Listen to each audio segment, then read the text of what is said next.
The leader of Gabon's military junta has vowed to return power to the people after the country goes to the polls. Brice Nguema has, however, failed to give a date for the transition. Crowds cheered during his inauguration yesterday, less than a week after a coup which led to the ousting of President Ali Bongo. Gabon's coup leader compared the country's security and defense forces to a meteorite in the dark of night, as he was sworn in as interim president on Monday. General Brice Nguema led military officers who seized power on August 30th. The takeover took place just minutes after President Ali Bongo was declared winner of an election, a result the coup leaders have said was not credible. Nguema's inauguration presented the military as liberators of an oppressed society. Like a meteorite in the dark of night, our country's defense and security forces assumed their responsibilities. It was without violence, without clashes, and without bloodshed that the Committee for the Transition and Restoration of Institutions, abbreviated CTRI, changed the regime that had been confusing the power of the Republic's institutions for several years, in flagrant disregard of democratic rules. Nguema's speech, repeatedly interrupted by cheers, also proposed reforms. They included a new constitution to be adopted after a referendum, new electoral and penal codes, and measures to prioritise local banks and companies for economic development. He said political exiles would be welcomed back and political prisoners freed.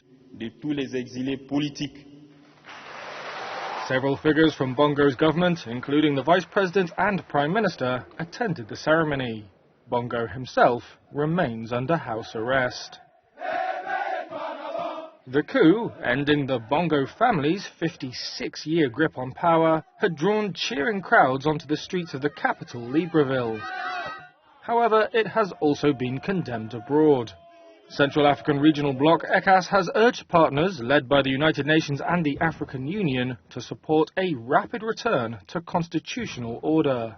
At his inauguration, Nguema reiterated that his administration would organise free and fair elections, though gave no timetable. He has previously said the junta would proceed quickly but surely, but cautioned that too much haste could lead to elections that lacked credibility. Right, let's speak now to independent researcher Thomas Lesaffre. He joins us to talk to us more about the future of Gabon and indeed the future of the colonial power in the central to the North African countries there.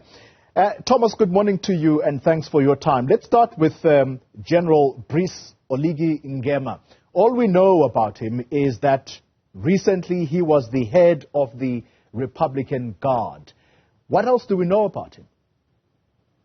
Correct. General Goma used to be the head of the President's Guard, the most successful and the most trained part of the Gabonese army. He was in charge of protecting the presidential palace, right? So he had a similar situation that Colonel Chani in Niger in August, that also, end of July, that also made the coup d'etat. So this is a really key function within the security apparatus system of those post-colonial states, right?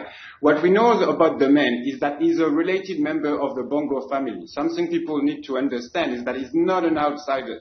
It is an insider of the system, and there is some form of factional politics that has happened in Gabon and that have split the family, the Bongo family.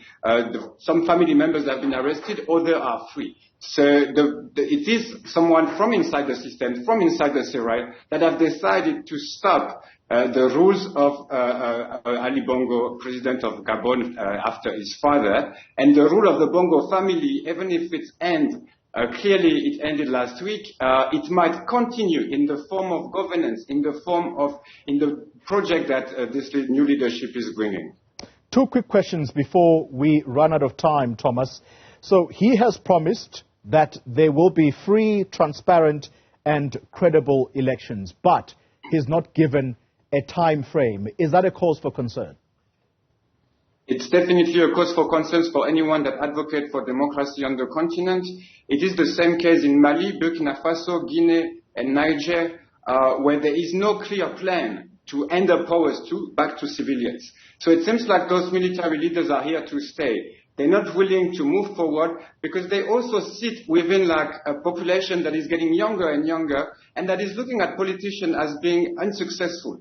A lot of Gabonese thought that the Bongo clan, the Bongo rulings, were not successful into delivering, right? Gabon is a country of 2 million, a bit more than 2 million people, which is similar to Qatar, but has also a lot of petrols, but yet 40% of the population live under poverty.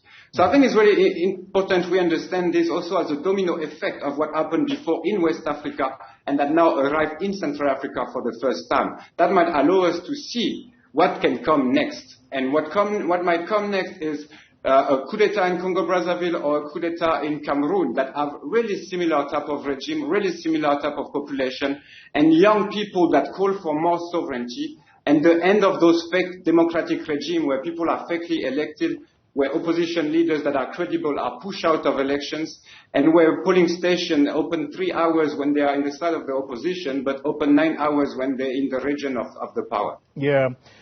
2 quick questions as we end our conversation, Thomas. One, what happens to the Bongo family now? Do they remain in the country? I suppose, provided that they are released, because the understanding is that they remain captive. But then also the future of the former colonial power in Francophone Africa. What would you say is the future of France, for example, in some of these countries? Thanks so much for this question. Being French myself, I had to look at all those questions. And what I can observe is like there's 3 things that are in common between all the coup d'etat that we observe right now and all the time. It's Francophone countries. It's country where the demographic population, there's a huge gap. The population is really young. And the youth are calling for more sovereignty. So a lot of young Francophones in Africa have understood that France have played a terrible role in the development of those countries since independence. So it's not only about the colonial time, it's really about neo-colonialism that the French have done on the continent. They are called arrogant and they are mainly not delivering on the promise of development. So the youth are watching the situations and call for cut-off tie between ex-French colonies, neo-colonial power, post-colonial power, and the future, right? They want a size. All right. Thomas, unfortunately, that's all the time we have. We can't answer that other question about the future of the Bongo family, but thank you very much nonetheless. The insights there. He is an independent researcher, Thomas Lesaffre. That's how you pronounce